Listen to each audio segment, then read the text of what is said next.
আশ্চর্যের বিষয় হলো দিন আর রাতের কোন অংশে যদি উমরের পছন্দ হয় নাই এমন কোনো কাজ হয়ে যেত তো হযরত উমর চাবুক দিয়া নিজের পিঠে নিজে সাজা দিতেন, কোড়া মারতেন যে আজকে এই ইবাদতটা করলি না কেন,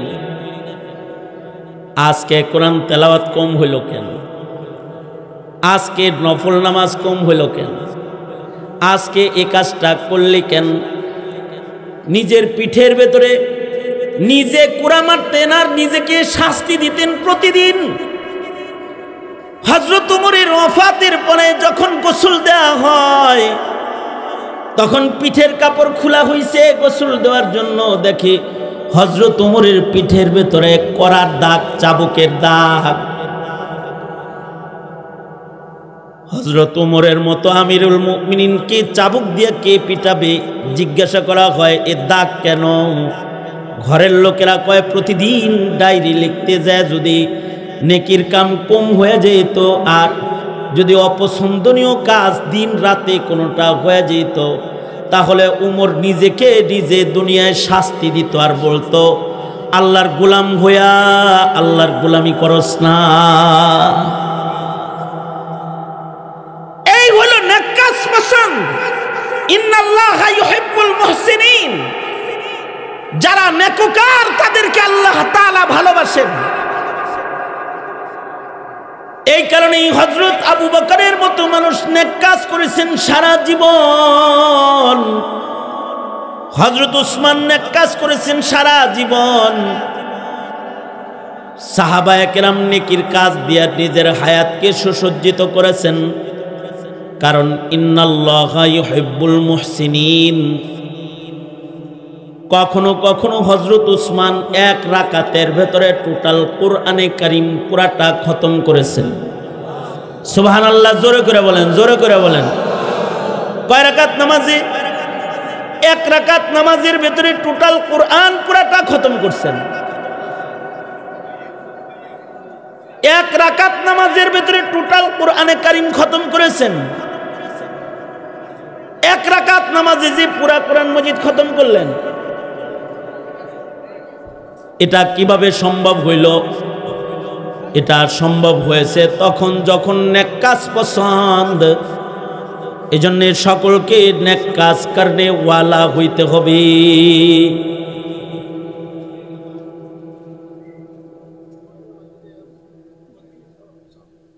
বসেন ভাইজানের পরিচয় কি জানো? ভালো আছেন? তাহলে নেক কাজ করনে ওয়ালা বলুন, ইনশাআল্লাহ নেক কাজ করনে ওয়ালা হব ইনশাআল্লাহ। জোরে করে বলেন, নেকির কাজ করনে ওয়ালা হব। কারণ নেক কাজ করনে ওয়ালাকে পছন্দ করেন কে? সুবহানাল্লাহ বলার জন্য রেডি হয়ে বসেন। খবর দেই, হযরত ইমামে আজম আবু হানিফা রাহমাতুল্লাহি আলাইহি, ইমামে আজম আবু হানিফা রাহমাতুল্লাহি আলাইহি সুদূর কতদিন, দীর্ঘ সুদীর্ঘ 40 বছর ইশার ওযু দিয়া ফজরের নামাজ পড়েছেন। তার মানে হলো 40 বছরের ভেতরে রাতের বেলায় শুধু ইবাদতই করেছেন, ঘুমানো নাই। ঘুমাইলে ওযু ভাঙে না? তার মানে হলো এই 40 বছরের ভেতরে তিনি নেক কাজ করেছেন এত বেশি যে 40 বছর রাতের বেলায় ঘুমানোর সুযোগ পান নাই। সারা রাত কখনো দাঁড়ায় দাঁড়ায় নামাজ পড়তেন। এ কারণে নেক কাজ করনে ওয়ালা হব, নেকি করব। আমাদের তো সারা দিনের ভেতরে কয়েকটা নামাজ পড়েছি এর হিসাব নাই।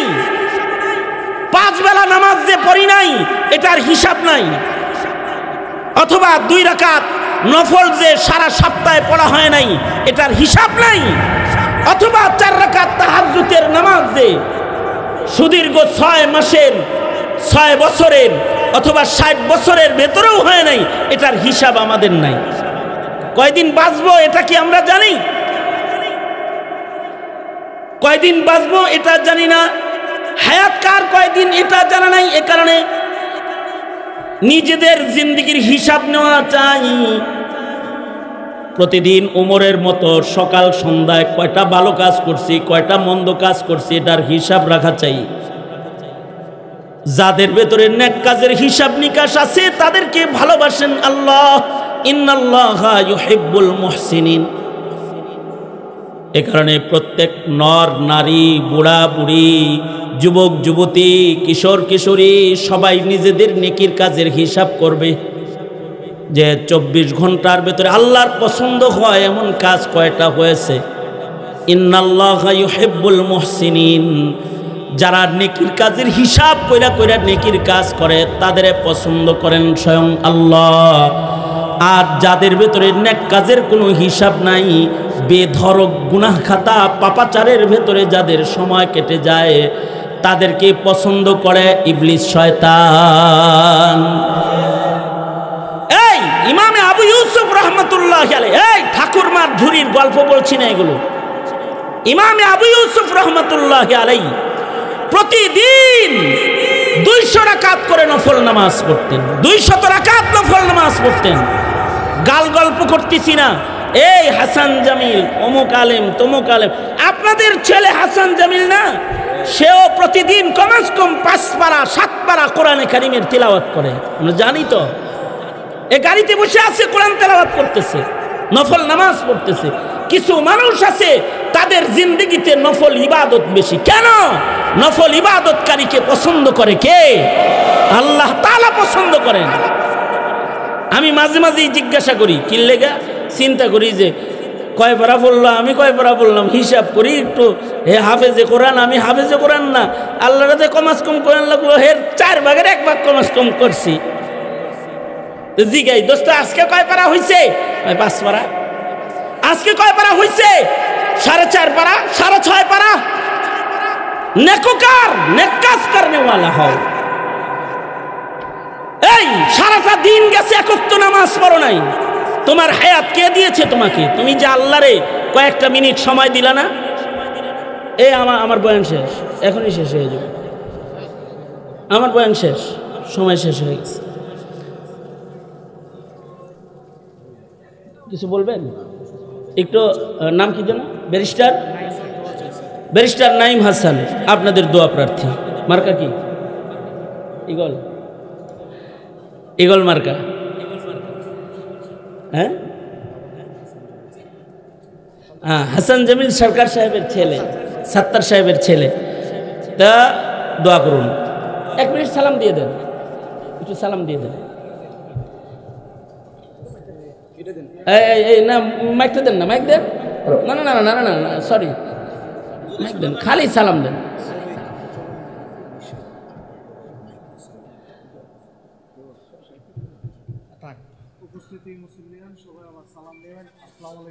ওয়ালাইকুম আসসালাম।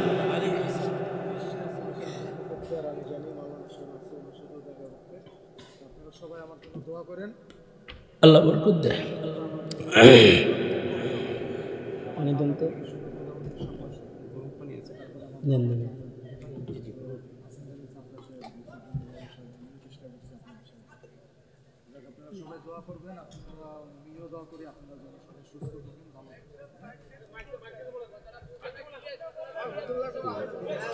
আপনারা সবাই দোয়া করেন।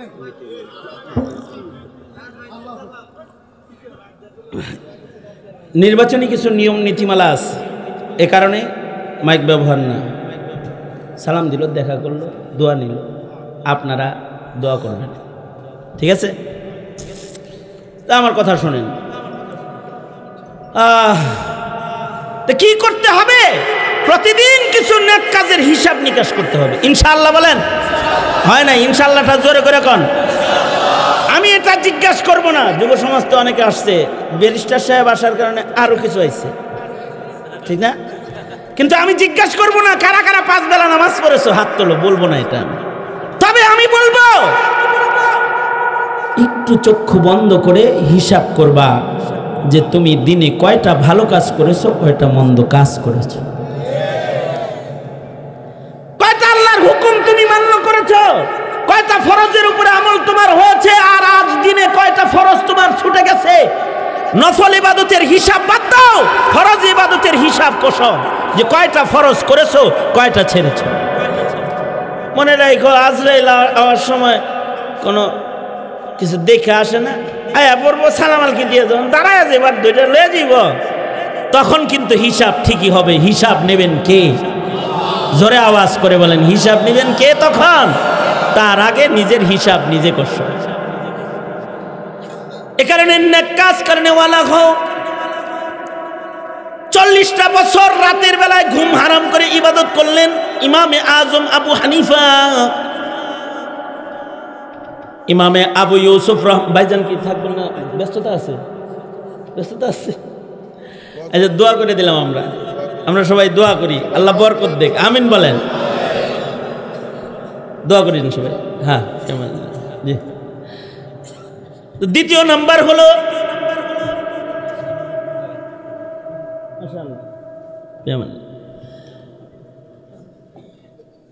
ইমামে আবু ইউসুফ রহমতুল্লাহ আলাইহি। ইমামে আবু ইউসুফ রহমতুল্লাহ আলাইহি প্রতিদিন কয়শো রাকাত নামাজ পড়ছে? আর আস্তে করে কোন, জোরে বলেন, জোরে বলেন। কয়শো রাকাত? 200 রাকাত। কি লেগে 200 রাকাত পড়ছে? অন্য কোনো কাম ছিল না তো? হ্যাঁ, অন্য কোনো কাম ছিল না। আরো শোনেন, প্রতিদিন 200 রাকাত করে নফল নামাজ পড়তেন, আর প্রতি সপ্তাহে 1 খতম কোরআন শরীফ পড়তেন। প্রতি সপ্তাহে 1 খতম কোরআন মজিদ, অর্থাৎ জুমা থেকে জুমা এর মাঝখানে ইমামে আবু ইউসুফ রহমাতুল্লাহ আলাইহির 1 খতম কোরআন মজিদ আলাদা তেলাওয়াত হইত। আর প্রতিদিন 200 রাকাত করে নফল পড়তেন নিয়মিত। ঘটনা কিন্তু এইটা না যে উনার কোনো কাম নাই দেখা উনি 200 রাকাত নফল নামাজ পড়ছে, আর কোনো কাম নাই না। দিনের বেলায় ছাত্র পড়াইতো, গবেষণার কাজ করত, আবার হাকিম হিসাবে বিচারপতির দায়িত্ব পালন করত। চিফ জাস্টিস ছিলেন ইমাম আবু ইউসুফ রহমতুল্লাহ আলাইহি। বাদশাহ হারুনুর রশিদের আমলে প্রধান বিচারপতি উনি। কি বিচারপতি?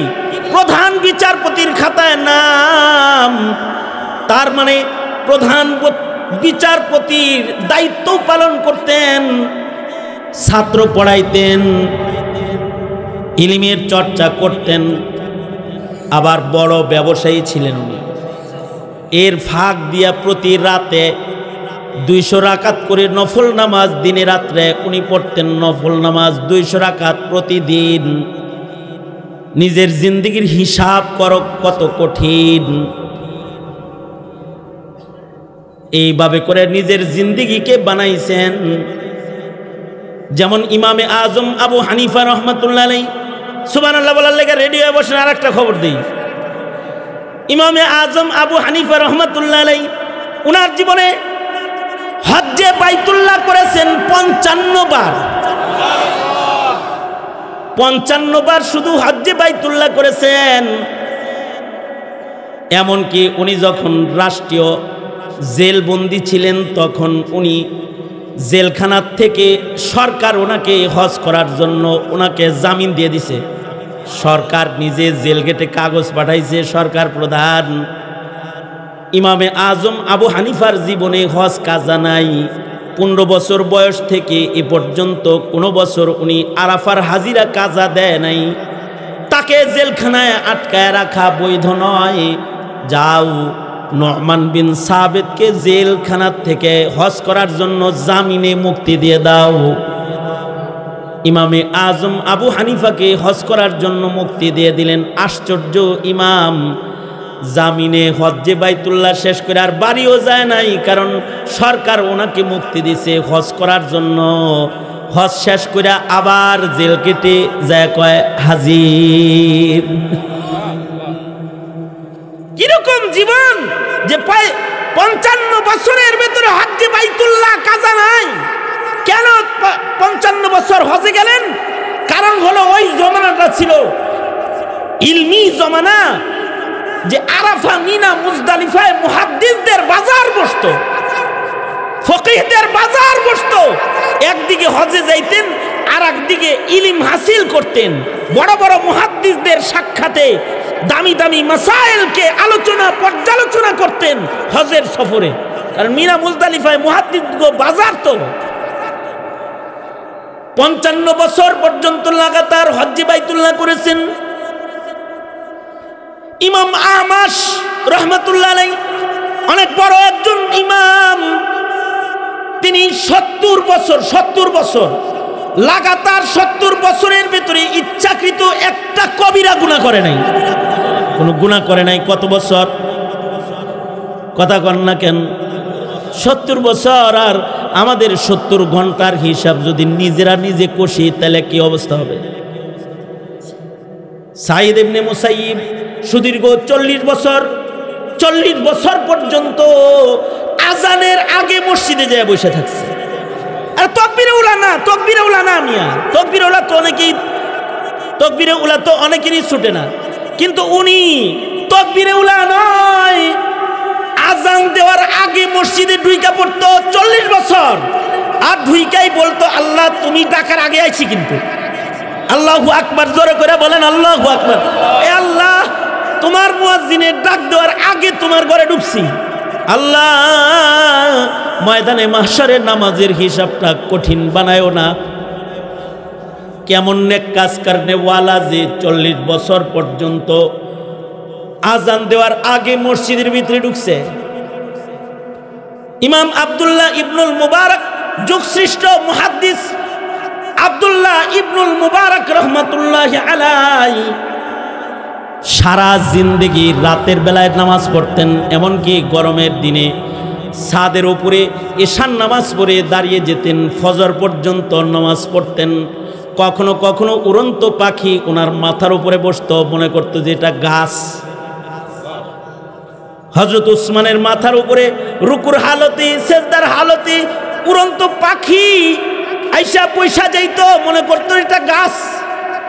এত নিরিবিলি দাঁড়ায় দাঁড়ায় নামাজ পড়তেন।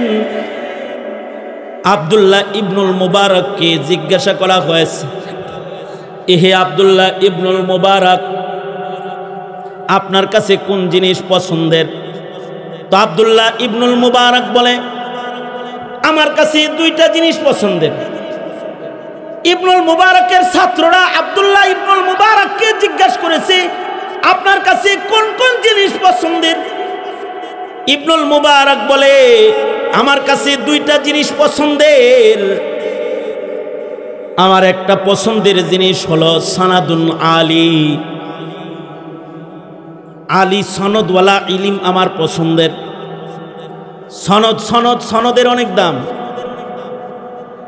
মাদারেসে কওমিয়াতে সনদের অনেক দাম। এখানে বুখারী যখন খতম হয় যাকে তাকে দিয়ে খতম করায় না, যার সনদ আলী, বড় মানুষের ছাত্র যে তারে দিয়া আইনা বুখারী খতম করায়। শাইখুল হাদিস আল্লামা আজিজুল হক রহমাতুল্লাহ আলাইহির সারা বাংলাদেশে বড় দাম ছিল। কেন? ওনার ইলমি সনদ বড় আলী। শাব্বির আহমদ উসমানী রহমাতুল্লাহ আলাইহির কাছে সরাসরি বুখারী শরীফ তিনি সোহবতে থাইকা পড়েছেন এবং ব্যাখ্যা লিখেছেন। শাইখুল ইসলাম আল্লামা আহমদ শফি রহমাতুল্লাহ আলাইহির এত দাম কেন ছিল? এই দামের একটা কারণ হলো ওনার সনদ আলী। হুসাইন আহমদ মাদানী রহমাতুল্লাহ আলাইহির সিনা বরাবর বৈশা বুখারী শরীফ পুরাটা পড়ছেন। সনদ আলী হওয়ার কারণে শাইখুল ইসলাম আল্লামা আহমদ শফির দাম, সনদ আলী হওয়ার কারণে শাইখুল হাদিস আল্লামা আজিজুল হকের দাম, সনদ আলী হওয়ার কারণে বড় বড় মুহাদ্দিস হযরতদের দাম। কুমিল্লার মানুষ ছিলেন আশরাফ আলী রহমাতুল্লাহ আলাইহি। এই কুমিল্লার থেকে ঢাকায় যায় 6 মাদ্রাসায় বুখারী পড়াইতো সনদ আলী। সনদ এই শিক্ষার সনদ আছে। এই শিক্ষার সনদের শেষ মাথায় স্বয়ং আল্লাহ, এই সনদের শেষ মাথায় হলো আল্লাহ। আর দুনিয়াবি শিক্ষা যেটা, এটার কোনো সনদ মনদ নাই, এটা হঠাৎ কইরা মন্ত্রণালয় থেকে জন্ম নেয়, এর কখনো ব্যাঙ্গের লাভ, কখনো হাঁসের ডাক, কখনো সাইকেল সাইকেল, পেট্রোল পেট্রোল হয়ে বাইর হয়। কিন্তু দ্বীনি শিক্ষার প্রত্যেকটা কথার সনদ আছে, সনদ। ইবনুল মুবারক বলে আমার কাছে আলী সনদের অনেক দাম। মুহাদ্দিসদের কাছে আলী সনদের দাম ছিল, এ কারণে মুহাদ্দিসরা একটা হাদিস শোনার জন্য শত শত মাইল সফর করেছে। বুখারী শরীফে আছে হযরত জাবির বিন আব্দুল্লাহ রাদিয়াল্লাহু আনহু, উনি মদিনার থেকে পায়ে হাইটা সুদূর কুফা পর্যন্ত গেছে একটা হাদিস শোনার জন্য। যেমন যাদের কাছে ইলমের দাম, তারা 2 মাইল হাইটটা আইছে একটা হাদিস কোরআনের কথা শোনার জন্য। যে না আইছে কি শোনার জন্য আইছে? একটা ভালো কথা শুনতে আইছে। ভালো কথার অনেক দাম অনেকের কাছে, আলী সনদের অনেক দাম। জাবির বিন আব্দুল্লাহ সুদূর মদিনা থেকে কুফা পর্যন্ত পায়ে হাইটা গেছে। আব্দুল্লাহ ইবনে উনাইস নামক এক সাহাবী কুফায় থাকে, যার কাছে নবীজির একটা সরাসরি হাদিস আছে, এটা শোনার জন্য গেছে। অথচ এই হাদিস উনি আরেকজনের ওয়াসিতার মাধ্যমে আগে শুনছেন, কিন্তু সরাসরি উস্তাদের কাছে পড়ার লেগে চলে গেছে। যায়া একেবারে কুফা পর্যন্ত যায়া দরজায় দাঁড়ায় সালাম দিছেন, আওয়াজ দিছেন। আব্দুল্লাহ ইবনে উনাইস দরজা খুলেছেন, খুলে বলে কে? আমার নাম জাবির বিন আব্দুল্লাহ। সাহাবী জাবের? জি সাহাবী জাবের।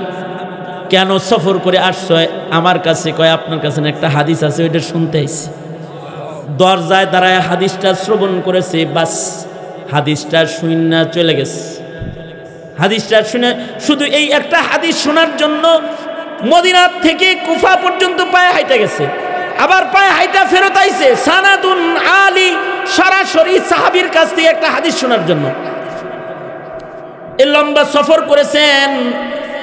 ইবনুল মুবারক বলে আমার কাছে 2টা জিনিস অনেক প্রিয়, তার ভেতরে একটা হলো সানাদুন আলী, আর একটা হলো বাইতুন খালি, খালি ঘর আমার কাছে পছন্দ।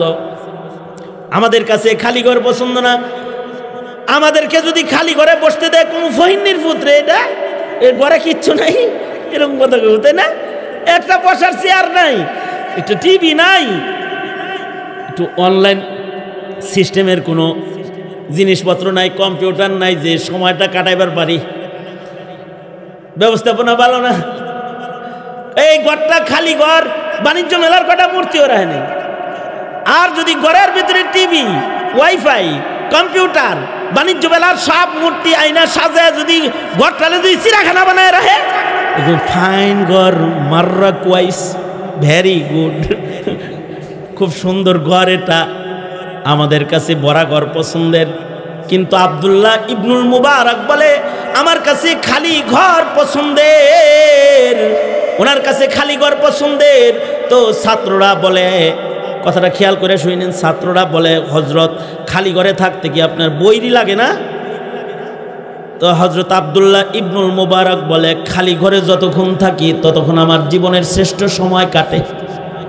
কারণ হলো যখন আমি খালি ঘরে থাকি কখনো আল্লাহ তাআলার সাথে কথা হয়, আল্লাহ তাআলার সামনে থাকি, কখনো কখনো নবীজির সাথে গল্পে থাকি, কখনো কখনো সাহাবায়ে কেরামের বাজারের ভেতরে বসে আমি তাদের সাথে আড্ডা দিতে থাকি।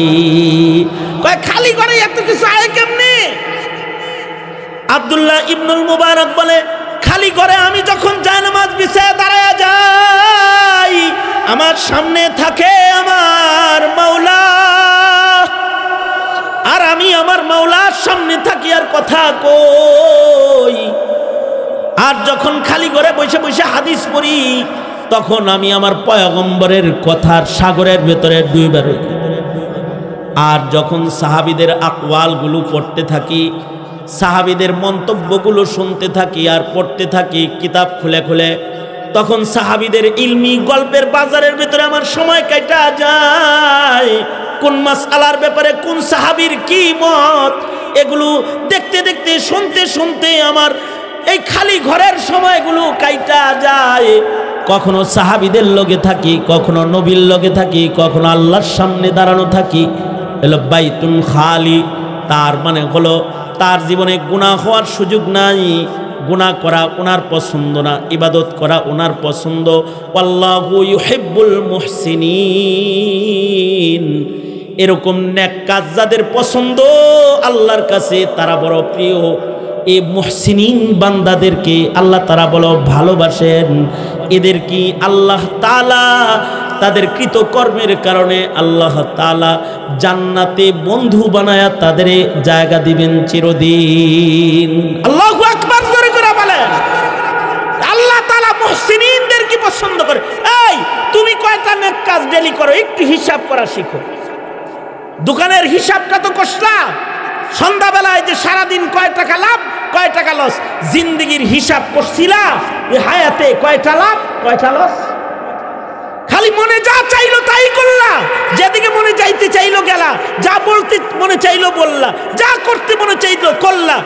হায়াতের লাভ লসের হিসাব মিলাইছিলা? যদি কেউ না মিলায়া থাকো, তোমার যদি এটা আমার এই এত সময়ের আলোচনা শোনার পরে, এই 1 ঘন্টার কথা শোনার পরে তোমার ভেতরে যদি এতটুকুন বুঝ এসে থাকে যে তুমি তোমার হায়াতের মূল্যবান সময় নষ্টকারী, যদি এই বুঝ তোমার আইসা থাকে, অর্থাৎ 40-50 বছরের ভিতরে কোনোদিন রাতের বেলায় তোমার 2 রাকাত নফল নামাজ নাই, 30 বছর 35 বছরের জীবনে তুমি কোরআন মজিদ হাতে নিয়ে 15 মিনিট সময় কাটাও নাই, কোনদিন সকাল সন্ধ্যা জিকিরের মজলিসে বৈশা তাসবিহ টেনে আল্লাহর নামের জিকির তুমি করে দেখো নাই, তুমি 5 বেলার নামাজের হাজিরাটা মসজিদে দেয়া তুমি দাও নাই, সারা জনম দাড়ি কাটছো আর সুন্নতের খেলাফ চলছো, নবী পাকের ইত্তেবা কইরা আল্লাহর ভালোবাসা নেওয়ার চেষ্টা তুমি করো নাই। যদি তোমার জিন্দেগির অবস্থা এই হয় তাহলে তো বড় ভয়ঙ্কর। তবে তোমাকে আমি একটা খুশখবরি দেওয়ার জন্য আজকে আয়াত হাদিস পড়েছি। আল্লাহ তাআলার কাছে তোমারও সুযোগ আছে, তুমি আল্লাহর ভালোবাসা পাবা যদি একটা কাজ তুমি করো। যদি তুমি এইখানে বৈশা এখন একটা তওবা করবার পারো, ওগো আল্লাহ আমি আমার জীবনের 35 বছর নষ্ট করেছি, আমার জীবনের 40 বছর নষ্ট করেছি, আমার জীবনের 50 বছর 60 বছর নষ্ট করেছি, কোরআন পড়া শিখিনি, আমি নামাজ পড়ি নাই, আমি শরীয়তের বিধান মানি নাই। ওগো আল্লাহ আমি গুনাহগার, আমি পাপিষ্ঠ, আমার পাপের সংখ্যা বেশি। কিন্তু ওগো আল্লাহ আমি এই নেককারদের মজলিসে বসে, ফিরিস্তাদের ঘেরা বাউন্ডারিতে বসে তোমার বিচারের কথা স্মরণ করে আমি আমার পিছনের জিন্দেগির গুনার জন্য অনুশোচনা, অনুতপ্ত, লজ্জিত হয়ে গেলাম।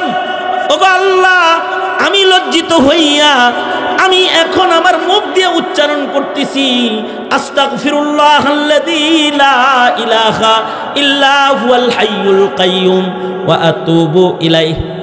আর যদি তোমার চোখের পানি গড়ায় পড়ে আল্লাহর ভয়ে, আইনুন বাকাত মিন খাশিয়াতিল্লাহের মিসদাক যদি তুমি হও, যে তোমার আল্লাহর ভয়ে 1 ফোঁটা চোখের পানি বাইর হইছে, তোমার ভেতরে তওবা উদয় হইছে, তাহলে তোমার অনেক দাম।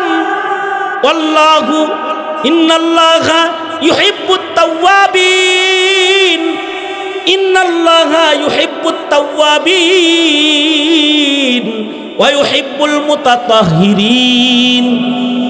আল্লাহ তাআলা যে বান্দাগুলা তওবা করে তাদেরকেও ভালোবাসে, পছন্দ করে, যদিও তাদের জীবনে গুনাহ বেশি হয়, কিন্তু যদি তারা তওবাকারী হয়, বুখারী শরীফ প্রমাণ করেছে সে যদি 100 খুনের আসামিও যদি সে হয়, তো আল্লাহ তাআলা 100 খুনের আসামিকেও আল্লাহ তাআলা তওবার বদলায় তাকে মাগফিরাত দিয়া জান্নাতি ঘোষণা দিয়ে দেয়। কেউ যদি এখানে থাকো এমন যে তার জীবনের হিসাব কোনো দিন মিলাও নাই, আজকে কমাস কম মাদ্রাসার আঙ্গিনায় বৈশা নিজের জিন্দেগির হিসাবটা কষ, নিজের জিন্দেগির হিসাবটাকে একটু মিলায় লও। আর যদি তওবাটা তুমি কইরা বাড়ি যাও, তাহলে তোমার তওবার বদলায় তোমার মহান মালিক তোমায় কি দিবেন? তিনি বলছেন উলাইকা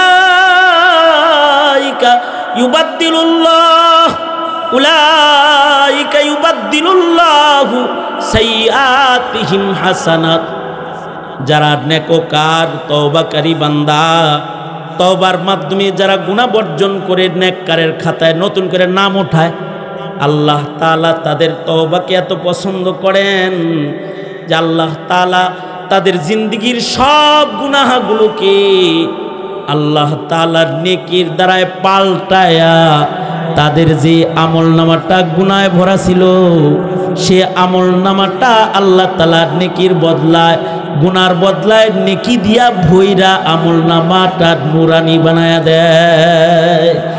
গুনার বদলে নেক দান করে কতটা ভালোবাসা! আর আমলনামার জিন্দেগীর হালত কি হয়? আল্লাহর রাসূল বলেছেন আত-তাইবু মিনাজ যামবি কামান লা যামবা লাহু। যে তওবা করে ফেলে তার জিন্দেগি তো এমন হয়ে যায় যে জীবনে সে কোনোদিন গুনাহ করেই নেই।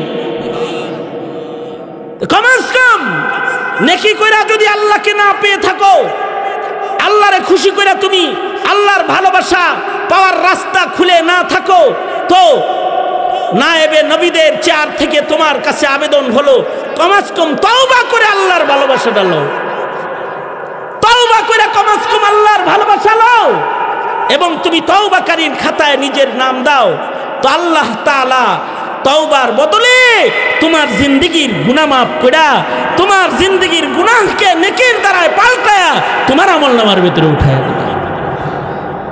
সঙ্গত কারণে যখনই কোনো আলেমের মজলিসে যাইবেন, তওবা করার নিয়ত করে যাইবেন, আল্লাহর ভালোবাসা পাওয়ার নিয়ত করে যাইবেন। ওয়াজ মাহফিলে যাইবেন খালি তেলেসমাতি কথা শোনার লেগে না, তওবা করার নিয়ত করে যাইবেন।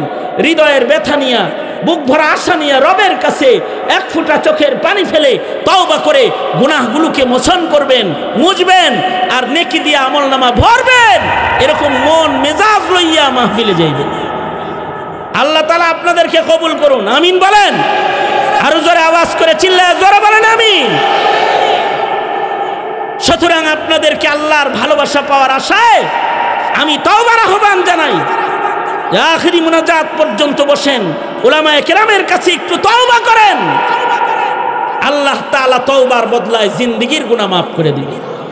আকর্ষণীয় একজন আলোচক এখন আলোচনা করবেন, আপনাদের সকলের সুপরিচিত বেলাল হোসেন ফারুকী সাহেব। ওনার আলোচনা না শুনলে তো 16 আনাই লসে পড়বেন, ঠিক না? উনি এখনই বয়ান করবেন। আমি কিছু কথা আপনাদেরকে গাইডলাইন যেটা দিলাম সেটা হলো জিন্দেগীর হিসাব উমরের মতো কষা শুরু করেন, যে দিনে রাতে কয়টা নেকির কাম করছেন আর কয়টা গুনার কাম করছেন, হায়াতে কতগুলো নেক হচ্ছে কতগুলো গুনাহ হচ্ছে। কারণ গুনাহ করনেওয়ালা শয়তানের মাহবুব আর নেকি করনেওয়ালা আল্লাহর মাহবুব। তবে যদি গুনাহ বেশি হয়েও থাকে তাহলে খুশখবরি হলো তওবা করনেওয়ালাও আল্লাহর মাহবুব। যারা তওবা করবে তাদেরকে আল্লাহ তাআলা প্রিয় বানায় নিবে, অর্থাৎ তওবার সাথে সাথে আল্লাহ কৃত গুনাহকে নেকির দ্বারায় বদলায়া আমলনামার ভেতরে গুনার বদলা নেক বইরা দিবে। খালিস তওবার ইরাদা আছে ইনশাআল্লাহ। রাখেন তো ইনশাআল্লাহ? কারা কারা রাখেন? হাত তোলেন দেই, দোনো হাত তোলেন, সোজা করেন, বলেন ইয়া আল্লাহ ওয়াদা করিতেছি আর গুনাহ করব না, আর নামাজ কাজা করব না। ইয়া আল্লাহ ওয়াদা করিতেছি আর দাড়ি কাটবো না, আলেমদের সাথে চলবো, কোরআন হাদিস মানব, সত্য কথা বলবো, মিথ্যা বলিব না, গীবত করিব না, হারাম খাইব না, হারাম উপার্জন করিব না, বদনেগাহি করিব না, মানে চোখের গুনাহ করব না।